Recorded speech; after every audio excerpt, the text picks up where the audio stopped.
Do you own or rent your home? Sure you do, and I'll bet it can be hard work. You know what's easy? Bundling policies with Geico. Geico makes it easy to bundle your homeowner's or renter's insurance along with your auto policy. It's a good thing, too, because you already have so much to do around your home. Go to geico.com, get a quote, and see how much you could save.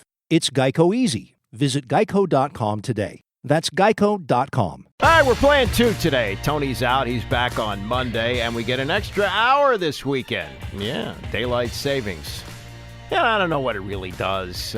I guess it's not as dark in the morning. I go to work when it's dark, no matter what time of year it is, just the way it is. I do remember this. When I was in high school, for whatever reason, I think it had something to do with energy savings. They didn't have daylight savings time one year. So we had to go to the bus stop in the dark all winter. And maybe it stayed lighter later in the evening. I'm not sure. But at the end of the season, they said, this really didn't work. So they stopped doing it. So it's good. We turned the clocks back, and it means you get an extra hour of sleep on Saturday night going into Sunday. So that's probably a good thing for you. No Washington football team game this weekend to get aggravated about. So maybe that's a good thing as well. They play Tampa a week from Sunday. But there's a bunch of things to get into today, and it is, in fact, the start of the college basketball season. Maryland plays an exhibition game tonight against Fayetteville State. Chris Nockey, the longtime color analyst for Maryland, is going to join me in about 20 minutes. We'll talk about what's ahead for the Terps this year and the rest of the area teams and some crazy stories in college basketball, like this Kofi Cockburn of Illinois, who is going to miss the first 3 games of the season because he was selling some of his gear online when he thought he was going to go to the NBA. Those kind of crazy stories and more. We'll get into that with Nockey.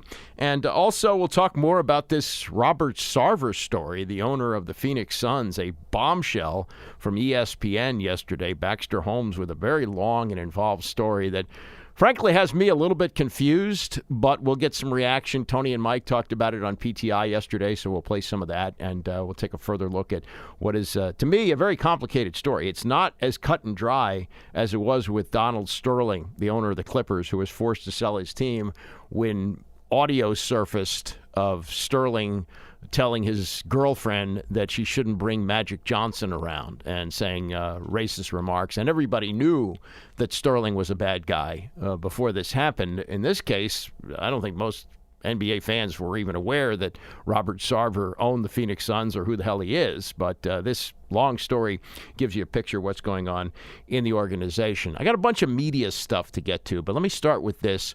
And this was last night. I did not watch much of the game, really wasn't that interested in it. It was the Colts and the Jets, and predictably the Colts won 45-30. Mike White, who had that sensational game playing against Cincinnati on Sunday, got hurt in the first quarter. And here's what I want to talk about here. Josh Johnson comes in the game. Now, it wasn't his first appearance of the year. He had played actually briefly against the Bengals when White went out for a couple of series. But he got extended action last night. And Josh Johnson is an unbelievable NFL story. He completed 27 of 41 passes for 317 yards and 3 touchdowns. I know a lot of it was garbage time, and the Colts were just looking to burn clock, not necessarily stop the Jets from scoring as they had this enormous lead in the game. But still, it's remarkable for a guy who's had, not just 9 lives. He's had like 20 lives.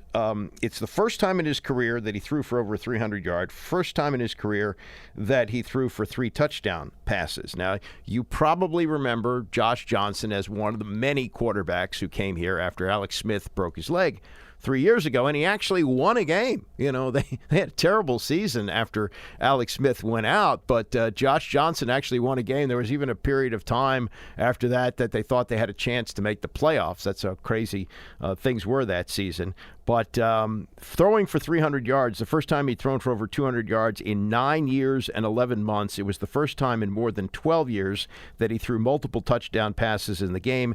And second time he'd ever done so, it was the 11th time he had attempted double-digit throws in the NFL. And realize that Josh Johnson was drafted in 2008 by the Tampa Bay Buccaneers. They took him in the 5th round. And at that point, here's how things are. You put this in perspective. When he was drafted in 2008, Tom Brady had already played 8 years in the NFL and won 3 Super Bowls. But Johnson comes in, doesn't play at all as a rookie, gets 4 starts for Tampa Bay in 2009. One of them, I remember, was against Washington. He plays 2010, doesn't start any games. 2011 gets 1 start. Winds up in Cleveland in 2012, no starts. Cincinnati 2013, no starts. 2014 to 17, he's not in the NFL at all. 4 years out of the league. Resurfaces with Washington when Alex Smith got hurt. 2018 makes 3 starts, wins 1 of them.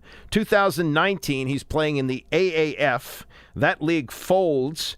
Then he winds up playing for the LA Wildcats of the XFL in 2020. That league folds. And now he's surfaced with the Jets as a backup quarterback. So since being drafted, he has played for 13 NFL teams. He's played in 3 other leagues, the UFL, the AAF, and the XFL. And besides the stops I mentioned in the NFL, he was with San Francisco 3 different times, Indianapolis 2015, Buffalo 2015, Baltimore 2016, Giants 2016, Houston 2017, Oakland 2018, Detroit 2018, and oh yeah, the Sacramento Mountain Lions of the UFL in 2012. I assume he doesn't have a family. Maybe he does, and they live somewhere, and he just bounces around the country. But if you're single, this is a great way to see the USA. It really is. I mean, you just pop from team to team to team. I'm sure he hasn't made a ton of money in his career, but I bet he's got great stories to tell. And the number of players that he has intersected with while doing all of this, absolutely remarkable. There's a book to be written about Josh Johnson, who does not give up. I'll give him that. And look, when he gets opportunities, he doesn't embarrass himself. You know, he did win a game for a Washington team that was free-falling in 2018. And although it was a lot of garbage time last night, he did throw for 300 yards. Come on. This is a great story. So hats off to you, Josh Johnson, the man who never gives up. All right, a lot of broadcasting stuff. We talked a little bit yesterday about F.P. Santangelo, who announced on Twitter that he won't be back next season with the Nationals. I guess he was here for all or parts of 11 seasons. And I thought, did a pretty good job. But there was an allegation of sexual harassment this past year, and he was out for a couple of months, and he came back. And I don't know what ultimately came of this. Major League Baseball looked into it. They didn't really find anything. And I think the contract was up, and the Lerners or whoever made this decision said, it's probably time to move on. So I talked about some candidates yesterday. Barry Verluga has his list in the Washington Post, and he has some names that I did not mention. One of them, Jerry Blevins, who is, as you remember, a relief pitcher here in 2014. Really played most of his career with the Mets, but I guess in the clubhouse he was good to talk to. Barry probably had some good conversations with him. He says that's a guy you might bring in here, and he has a pretty good sense of humor. Here's a name I hadn't thought of, Ian Desmond. Ian Desmond, a real stand-up guy, a real leader for the Nationals, turned down big contract. He was offered like a $107 million extension, turned it down, wound up bouncing around a little bit. He never recouped that kind of money, made plenty of money playing baseball, but not that kind of contract. And he's now kind of in limbo. He's 36 years old, and he is still under contract or has some kind of an option with the Colorado Rockies, could still play, but he's opted out of the last 2 years, and he may want to move on and do something else. So, and he was beloved here, and he seemed to like it here in Washington. Sean Doolittle is another one that was listed here. He is not retired, and I mentioned this yesterday.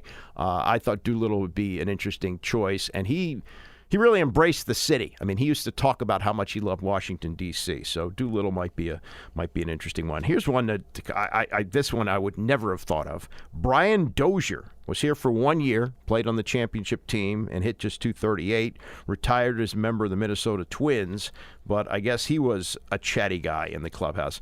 Justin Maxwell, he did some fill-in last year. Not really for me, not my taste. He's also a dental student, so he'd kind of have to give up that dream, I guess, or work around it. Maybe he can take his classes, but I don't think that's necessarily going to work out. Here's one, and I don't know how this would actually work, whether it's even a move up for her. But Jessica Mendoza, who's on Sunday Night Baseball, does a lot of baseball work for ESPN. Very good.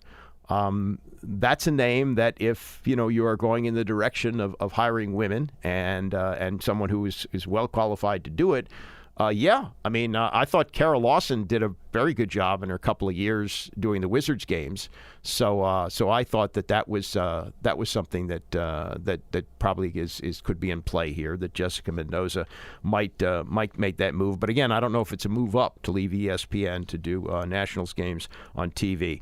Barry had mentioned Brian Schneider in a tweet yesterday. Schneider, the catcher that came here with Montreal, very insightful guy, has worked as a coach in baseball as well. Denard Span, another name that comes out of nowhere, played center field for the Nats, and he is, I guess, out of baseball. At one point, he had some type of job with the Tampa Bay Rays and has, I guess, been good at scouting and that sort of thing. So maybe. Jason Worth, I don't know. He's been out for a while. He's been sort of hanging around. Nobody's really thought of him, but maybe that's a possibility. And then the one that would really make, I think, the most sense if he wants to do it, and that's Ryan Zimmerman. But we don't know whether he's going to play another year.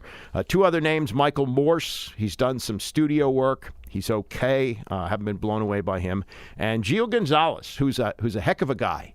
I don't know whether he wants to do it, but he was seen at a Nats game this past year. So that's a list.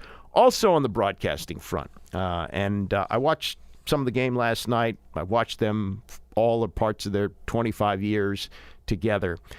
It's such a great partnership between Joe Beninati and Craig Laughlin, and they are now in their 25th year doing Capitals games. So last night, NBC did kind of a tribute to them, and Leon Harris interviewed both Joe B. and Locker before the Capitals played the Florida Panthers, and he asked them what has made this partnership work so well. Leon, do you understand how much money it costs for a quarter century's worth of psychological testing? Do you have any idea? The amount of psychiatrists that I have visited in that time, and obviously I'm just kidding, it's wonderful. It's made going to work never feel like work. I mean, I'm side by side with my best buddy, and we're doing things that we see these photos going back so many years and so many different arenas. The memories are fantastic, and we really hope that the best games are still to come. And Leon, we're just best buddies, and I don't even take this as a job. This is fun coming to work with Joe B. He's my best friend. We've got a wonderful crew. It's like my second team when I come to the studio or I go to the rink. And doing Caps hockey all these years to me has just been a pleasure. And doing it with this guy who's number one professional, number two always prepared, always makes me look good, Leon. That's the key to a play-by-play guy. And we know how hard that is. That's tough stuff. Leon. I didn't need that from you. Leon said that, not me. Give us one thing, 3 words about each other behind the scenes that we don't know, but maybe we should know. Joe, starting with you. 3 words about this guy? Clean, keep it clean. He loves to laugh. That's 4 words. No. He's got lots of suits, Leon. There you go. That's true.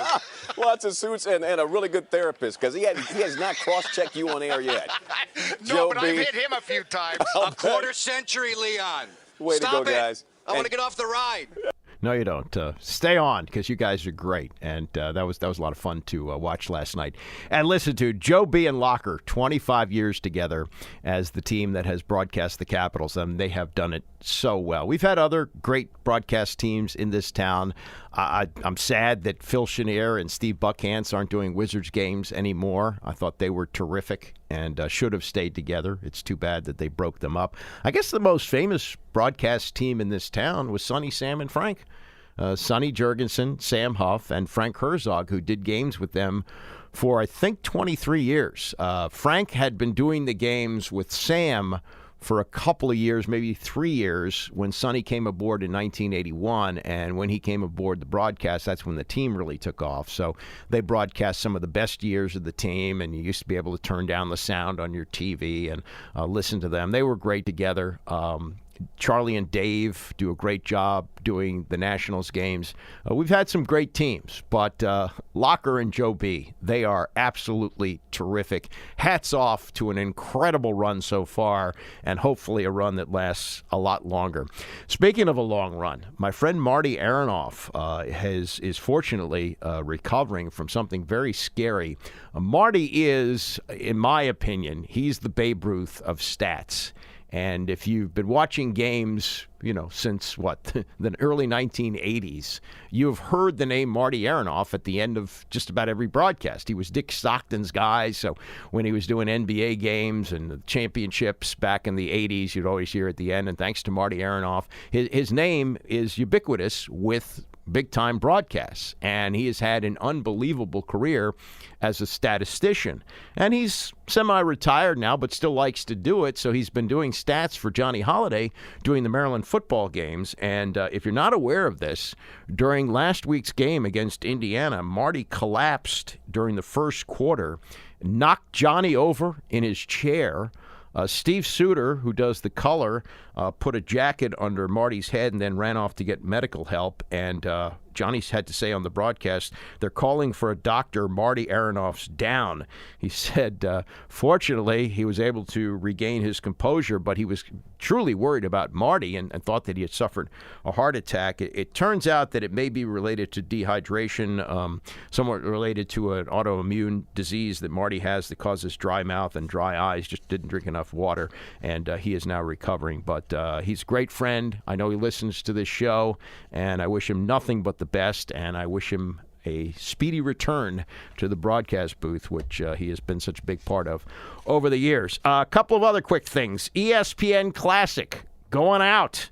ESPN Classic started as the Classic Sports Network in 1995, acquired by ESPN, and about 20 years ago, I love this channel. I love this. I wanted to work for ESPN Classic. But over the years, they've de-emphasized it, and it's been like on a pay level, so I haven't had it on my cable in a long, long time, but they're going to drop it as of January 1st. And at one time, they had big plans for this. Remember Josh Elliott, who was on Good Morning America and also did some work for ESPN? He hosted a show called Classic Now, which aired only from June 2005 to March of 2006, less than a year.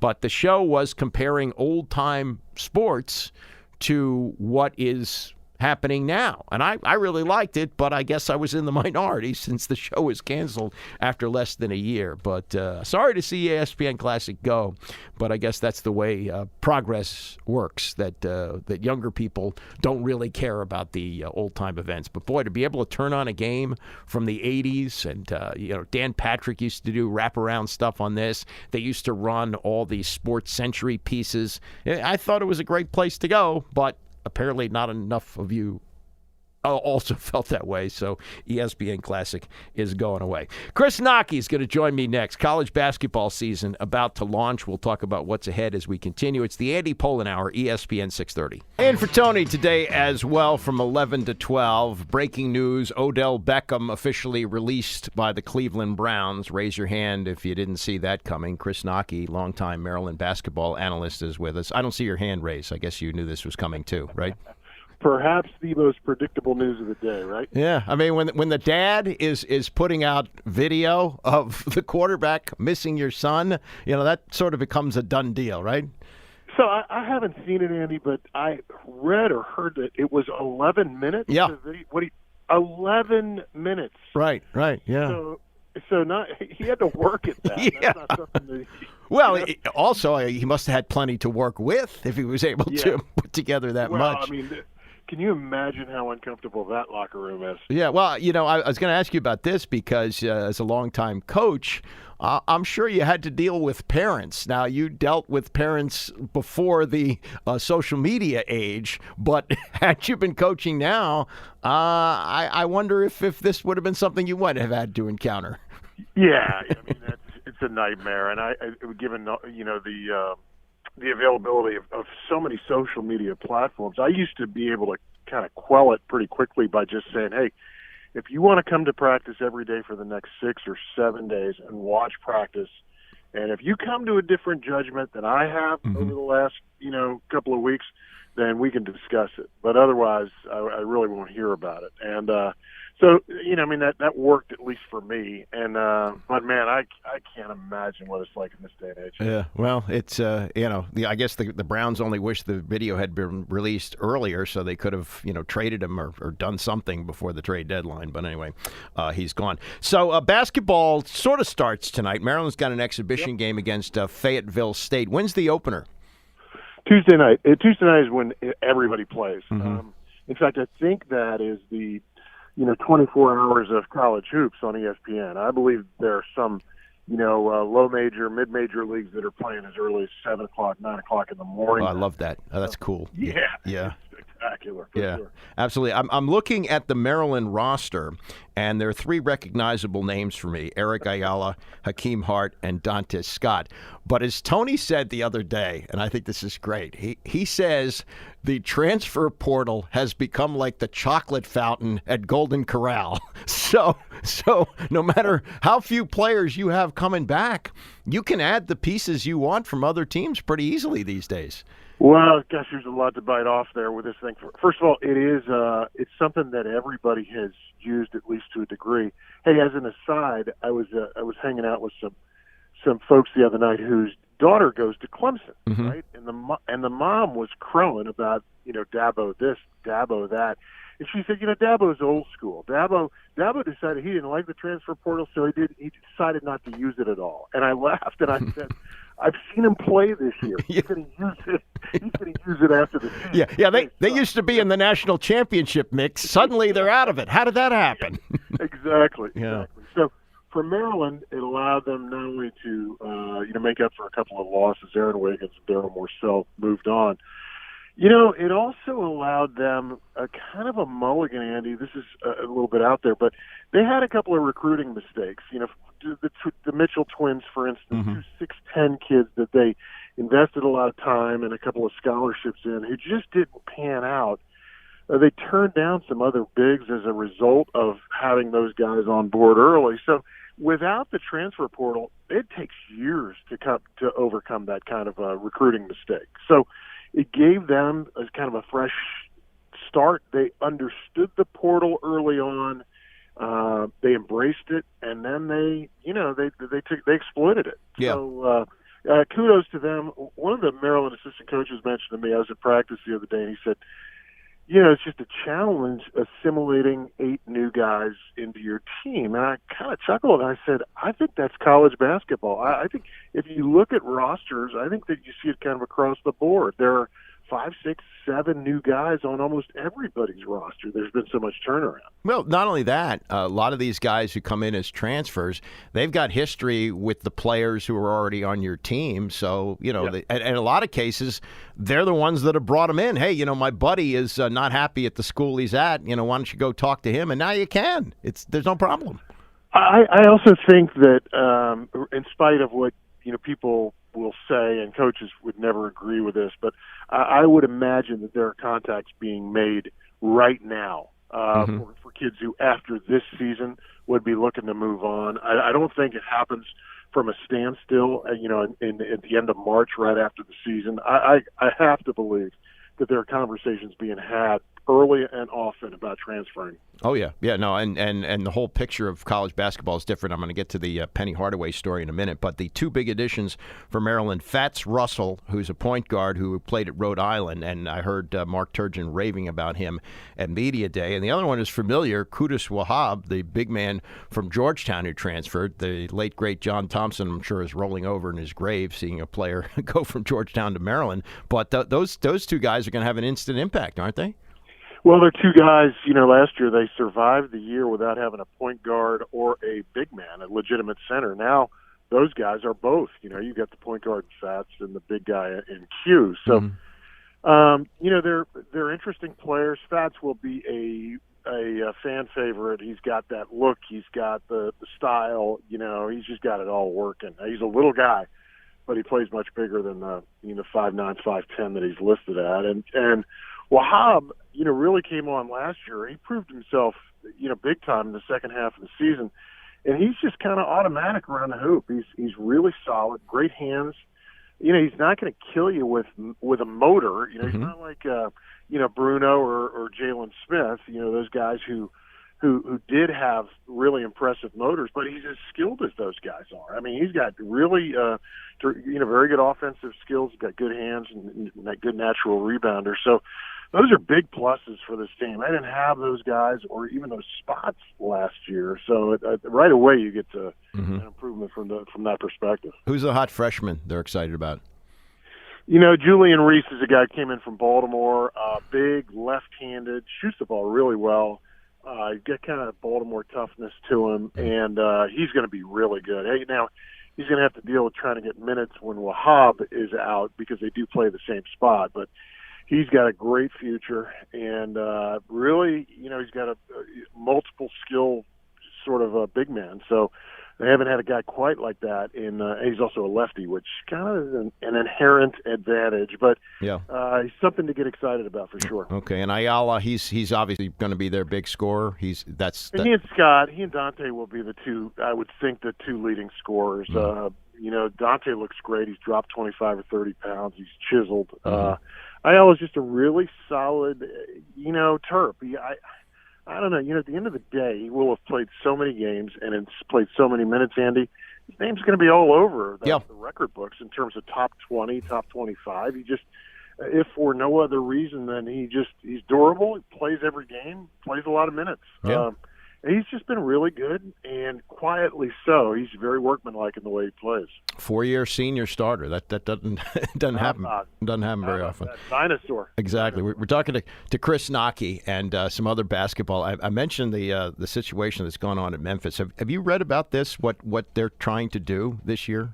No. Okay, no. So the coach is Penny Hardaway, who played in the NBA, and he's been working with one and dones for a while. When I was reading this story, it may have been on The Ringer, that he got two players who came to him, and they said, here's how it's going to work. One of them is Amoni Bates, who was on the cover of Sports Illustrated when he was like 15 years old, and he's got a buddy named Jalen Duren. I don't know if they went to the same high school, but they intersected at some point. And they said, here's how it's going to work. We're coming in as a package deal for 1 year, and I think Bates had to reclassify as a senior.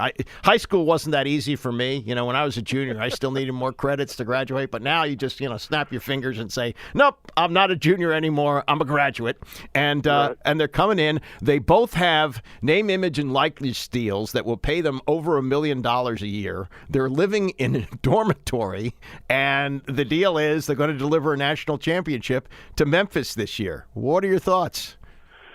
Well, I mean, I certainly know who these guys are. Amani Bates, these guys are name brands. They're certainly on every NBA general manager's radar.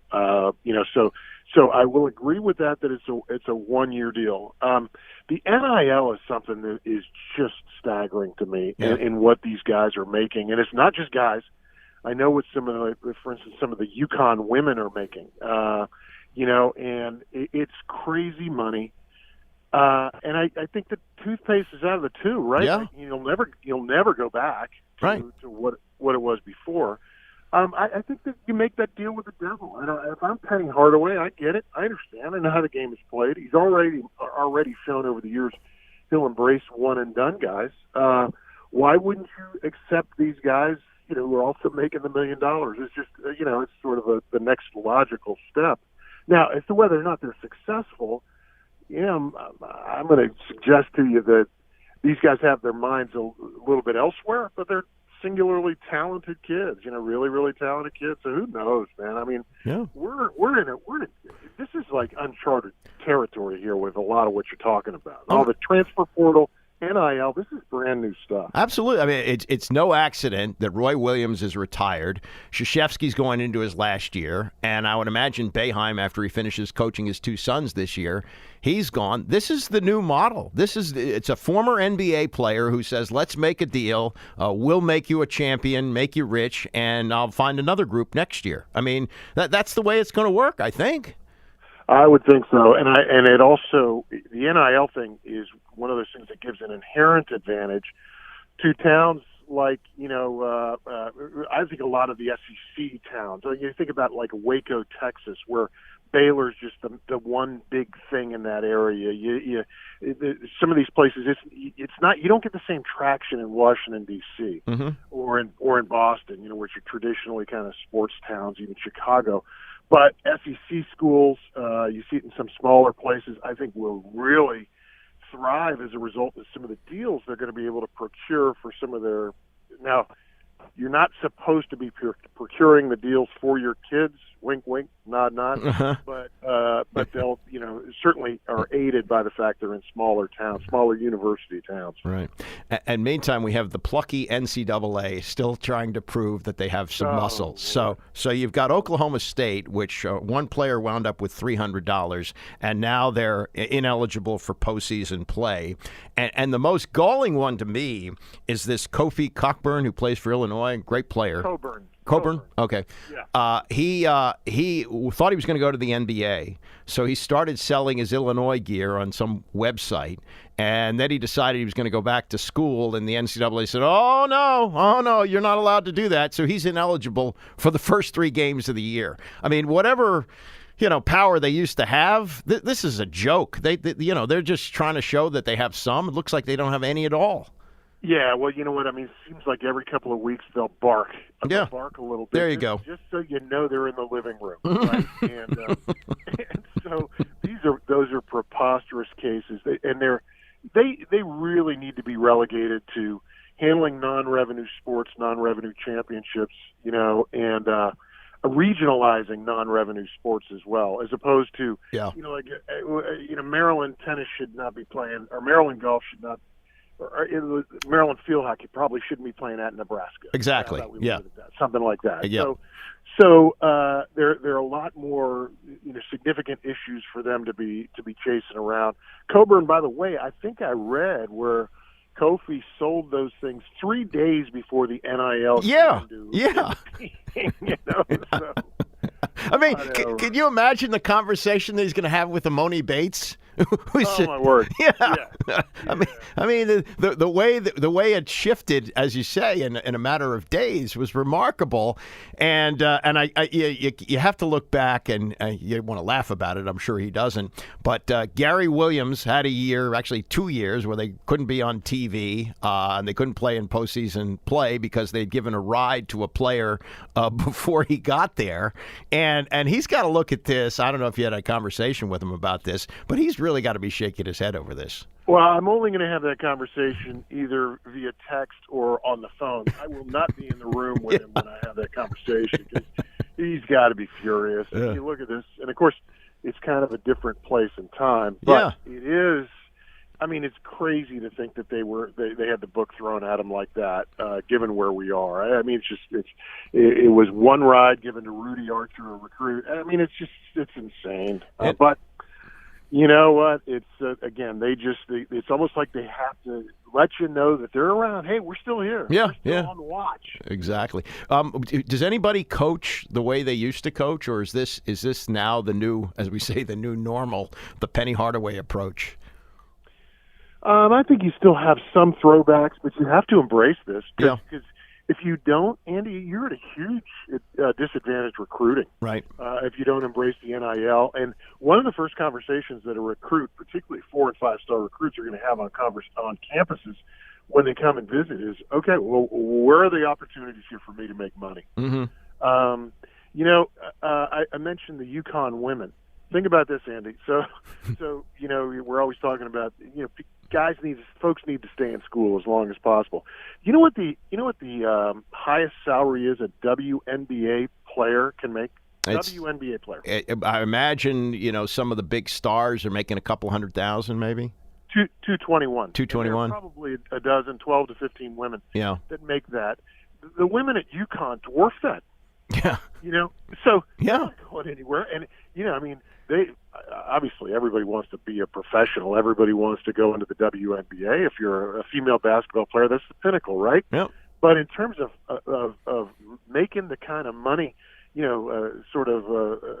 almost legacy money, I mean, you want to stay in school because it's there for you. No question. Now, the only other thing is you can play in Europe and a lot of them make more money doing that. But like Elena Deladon, she doesn't play in Europe, and if you say her top salary is $220, $225, that's it. Yeah, I mean, you would almost want to take a couple of medical redshirt years just to keep collecting the cash. I hadn't thought about that, but you know what? That just make them like you and I, squeezing every year we possibly could out of college. Oh yeah, well, I was on the 5-year plan, but Sure. I was working. So Yeah. anyway, good to talk to you. Thanks so much. All right, Andy. Take care. That's Chris Nocky, and you'll hear him on the Maryland broadcast throughout the season, including tonight. I guess they're doing the exhibition game tonight at College Park. It's a 7 o'clock tip, so that should be a lot of fun. We got something to look back on. 24 years ago today, hours before he was named Manager of the Year, Davey Johnson resigned as the manager of the Orioles before he was going to be fired. I'll explain all that as we continue. It's the Andy Pollin Hour, ESPN 630. And for Tony today as well, from 11 to 12. Tony's back on Monday, pretty much on his regular pandemic schedule, I guess. Monday, Wednesday, and Friday of next week. It was 24 years ago today that even by Peter Angelo's Orioles standards, this was bizarre. Davey Johnson, who had come in 2 years earlier to be the manager, Johnson, part of the greatest period of Orioles history ever. He was on those great teams with Brooks Robinson and Jim Palmer and Frank Robinson in the 1970s, and won a World Series with them. And he was coming back to manage the organization that he loved so much. And he walked in first press conference. This was so Davey. And he said, yeah, we're going to win right away. And I'm going to be the one that ends Cal Ripken's streak. Now, Cal had already broken Lou Gehrig's record at that point, but he said, I'm going to be the one that sits down Cal. Well, he actually never did. He managed 2 years, but he did deliver on his promise of getting the team to the American League Championship Series both years. They didn't get to the World Series, but they did win. And he was the winningest active manager at this time 24 years ago today, when he resigned by fax, and a couple of hours later was named the Manager of the Year in the American League. And what this built up to was really insane. They had a second baseman, Roberto Alomar, and he was ordered to pay a $10,500 fine. And Davey directed the fine, the charitable fine, I guess is the way you put it, to a charity that his wife was running. And that upset Peter Angelos, who didn't like Davey anyway. And it sort of built up to the point where Davey said, well, I'm not going to sit around and wait for him to fire me. I'm just going to resign. He knew he'd have other offers, and he did manage again, including a stint here with the Washington Nationals. But he did give up $750,000 in salary, which was a lot of money 24 years ago. And they already had his replacement picked, Ray Miller, who was on the staff. And the reason that Ray Miller was on the staff, and this was part of the issue that had been precipitating between Davey Johnson and Peter Angelos, was that he had to fire Pat Dobson, a former teammate, at the end of the previous season, and hire Ray Miller as the pitching coach. So anytime a manager is told to change his staff by the owner, that usually leads to problems. And Angelos wrote a letter to Davey Johnson and said that his conduct of his handling in the Alomar fine was, quote, not appropriate. And he said, in my considered judgment, it would clearly be in the best interest of the Orioles organization for a change of field manager for 1998. So he's already saying, it's in my best interest to get rid of you, but he hadn't fired him. So Davey said, well, the hell with it. I'm just going to resign, which is what he did. And then 2 hours later, he's named American League Manager of the Year. As it turned out, it didn't go as well for Ray Miller.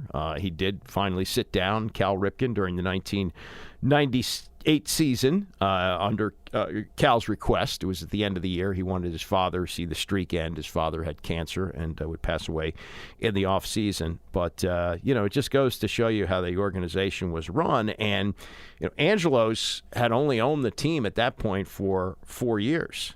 And now he was going to be going on to his fourth manager, Johnny Oates, Phil Regan, Davey Johnson, and then Ray Miller. And while the Orioles did have a brief period where they resuscitated themselves of 7 or 8 years ago when they were managed by Buck Showalter, they've been a lousy organization, been a lousy team. And you can trace a lot of it back to this. I mean, Davey was 54 years old when this happened. With better ownership, with a better relationship, he might have managed there for 10 or 15 years. He was that good. But it always seemed to end this way with Peter Angelos, who now, seems to be out of the picture. I've heard he's got health issues. Nobody's really heard from him in several years. But that organization is a dumpster fire right now. It's a mess. They were horrible this past year. They've been bad for a few years. And I have heard from my friend Tom Lavero that it's more than likely, once Peter Angelos dies, that the Suns will be forced to sell the team, that baseball picks its own ownership, and they won't accept them as owners, and the Orioles will be sold. But you look back 24 years, and you say to yourself, well, the more things change, the more they stay the same. And Davey Johnson, who had done a very good job in 2 years, out the door as manager, ironically, 2 hours before he's named American League Manager of the Year. Crazy. Speaking of the local baseball and Tom Lavero, he's got a good column today about what needs to happen in the next 3 years. And he points out in the Times that, commercial real estate is sliding. More and more people are working from home, and lots of vacancies in downtown offices, and commercial real estate is the lifeblood of the Lerner fortune. That's how they've made their money. And not that anybody needs to hold the benefit for them, but business is not as good as it used to be. And you look at the players that they have unloaded in the last couple of years, because mainly for money reasons. Trey Turner, Max Scherzer traded at the deadline. They didn't want to have to give Trey Turner the big deal next year, and Scherzer's contract was ending, and they weren't going to re-sign him for a lot of money. So you look at the moves they've made, and the hope is that their prospects developed, and they got a big haul of prospects in the deal for Turner and Scherzer, but there's no guarantee that it's going to work out, and they don't seem to be interested in spending money on free agents. They did that. It paid off with the World Series, but at this point, it's unlikely it's not going to happen. And Lavero writes there is a concern within the organization, as if the Lerners needed any more reasons to tighten the purse strings. They were denied the financial bump that goes with winning the 2019 World Series. They never got the chance to sell the benefits that typically come with a championship: greater attendance, more sponsorships, and the attention that comes when you are defending world champion. So remember, that would have been a big financial boost in 2020, but 2020 was, of course, the year that we had 60 games because of the pandemic. And he also points this out, and this is, I think, is a very good point about us as a baseball town. We're new at this, He says the fan base is only 15 years old and lacks the kind of foundation that could have been built by the Lerners when they took over in 2006, the kind of foundation a team needs to withstand these kind of setbacks. True. It's not a baseball town like Boston. It's not even like Detroit, where the economy is bad, but the Tigers have this long-standing history there. We don't really have that. This is new, and we had great success for a team that's only been here for 15 years.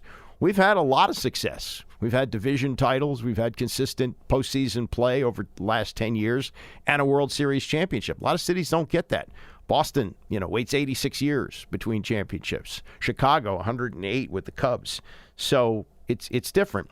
And he also, says about Juan Soto, look, this guy's probably going to get $500 million wherever he goes. And based on what we've seen here so far, doesn't seem likely that they're going to pay him that to stay. So the next 3 years are critical. And as Lavero writes here, they need to maximize those 3 years. The franchise has already lost the last 2 years of Soto tenure to losing. They can't afford to give up another year. Yeah, I mean, if they have 3 bad years with Juan Soto and then he leaves, then what? Where are they? And I think that they need to put a competitive team on the field, which would probably involve spending some money on a couple of free agents. Now, they're not going to have the Scherzer salary next year. That goes off the books. But they are still stuck with Strasburg, who signed that $245 million deal, and he's only pitched 26 2/3 innings since signing the contract. So they've got that. But if you look at the Juan Soto situation, I think I agree with Tom that at least maybe they can't build a World Series team, but they have to find some way to be competitive. Again, baseball has no salary cap. It's not like you're building for the future, not spending money with young guys and draft picks. They can spend some money, and the luxury tax threshold, I believe, is going to go up once they get the new agreement signed. That's another thing that could make things ticklish in the offseason, that the league is most likely to shut down. Baseball is likely to shut down, I think, December the 2nd. And whether or not we have a work stoppage to start the year remains to be seen. One other broadcast note here. I saw this, Jimmy Traina on SI.com talked to Al Michaels on a podcast, and you may have heard this recently, that Andrew Marchand of the New York Post is saying it's 90% likely that Al Michaels will be calling games for Amazon next year. Thursday Night Football, it's not going to be free next year. It's free. Nothing's free on TV. It's all cable. But as opposed to what it is this year on the NFL Network, and I guess sometimes on Fox, sometimes on CBS, the whole package goes to Amazon. So you got to have Amazon Prime to watch the Thursday night games, and they want a big name to help bring people into the tent to buy the service, and Al Michaels is that guy. And the question was asked to Al, well, what about this report that you're going to go to Amazon? And here was his response. Right now, I'm playing out this year. My contract is up at the end of the season. NBC has been great to me. If there's a combination for production between Amazon and NBC, that creates a different template here, because in effect, we would wind up overseeing two packages. It's not a deal yet.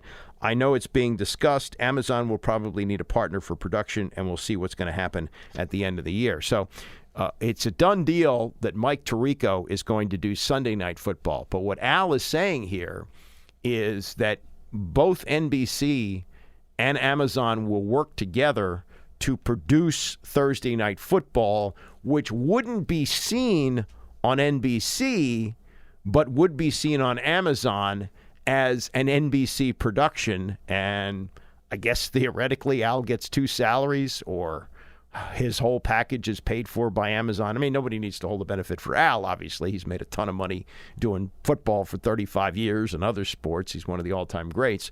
But it does raise some interesting questions as to how we're going to consume Thursday Night Football next year. Now, I would imagine it's going to work the way it does now in the local market. So, like if Washington is playing a Thursday night game, you'll be able to watch that on a local channel. And maybe that's how NBC works, too, that NBC does the local telecast when the game is in a local market, that people who want to watch the game and don't have Amazon Prime will still be able to do that. But it's a changing landscape, and Al Michaels, who's 75 years old, is riding the wave of new technology and cashing even more checks. God bless him.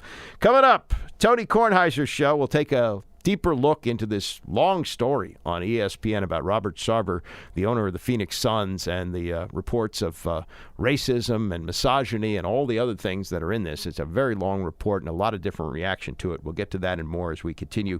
Tony Kornheiser Show next, ESPN 630.